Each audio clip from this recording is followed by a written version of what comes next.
कहने को तो कागजी आंकड़ों अर्थात सरकारी रिकॉर्ड में हमारा देश भारत विश्व की छठी सबसे बड़ी अर्थव्यवस्था है, जो एक साल पहले तक चौथे पायदान पर थी। पर धरातल पर भाजपा के विकास और आम जनता के हालात को देखकर मन में एक सवाल जरूर आता है कि कहीं हकीकत में आज हमारे देश की माली हालत अर्थात फाइनेंशियल कंडीशन हमारे पड़ोसी देश पाकिस्तान, नेपाल और श्रीलंका से भी बदतर तो नहीं होती जा रही है। जय हिंद, मैं पुष्पराज सिंह।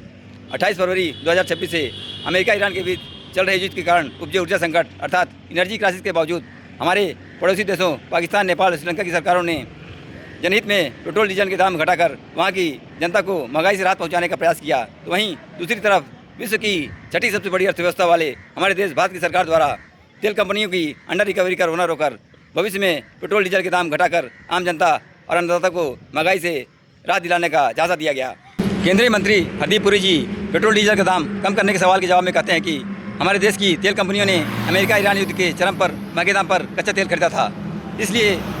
तेल कंपनियों को उस दौरान हुए घाटे की भरपाई के लिए वर्तमान में पेट्रोल डीजल के दाम कम नहीं किए जा सकते, बल्कि समय समय पर बढ़ाए जाते रहे हैं। हरदीप पुरी जी साथ में ये भी कहते हैं कि भविष्य में जब अमेरिका ईरान युद्ध का प्रभाव समाप्त होगा तब अन्नदाता और आम जनता को पेट्रोल डीजल का दाम कम करने के बारे में सोचा जाएगा, जो मोदी जी के बेस्ट फ्रेंड डोनाल्ड ट्रंप के सत्ता में रहते लगभग असंभव सा लगता है। अब सीधा सवाल यह है कि अमेरिका ईरान युद्ध के कारण विश्व स्तर पर उपजे ऊर्जा संकट के बीच पेट्रोल डीजल के दाम घटाकर आम जनता को राहत देने वाले हमारे पड़ोसी देश पाकिस्तान, नेपाल और श्रीलंका पर क्या इस युद्ध का कोई असर नहीं पड़ रहा है, या इन देशों में अपनी ज़रूरत का कच्चा तेल अपनी धरती से निकाला जा रहा है? शायद ऐसा कुछ भी नहीं है। फिर भी वहाँ की सरकार को आम जनता और महंगाई की चिंता है, और हमारी सरकार को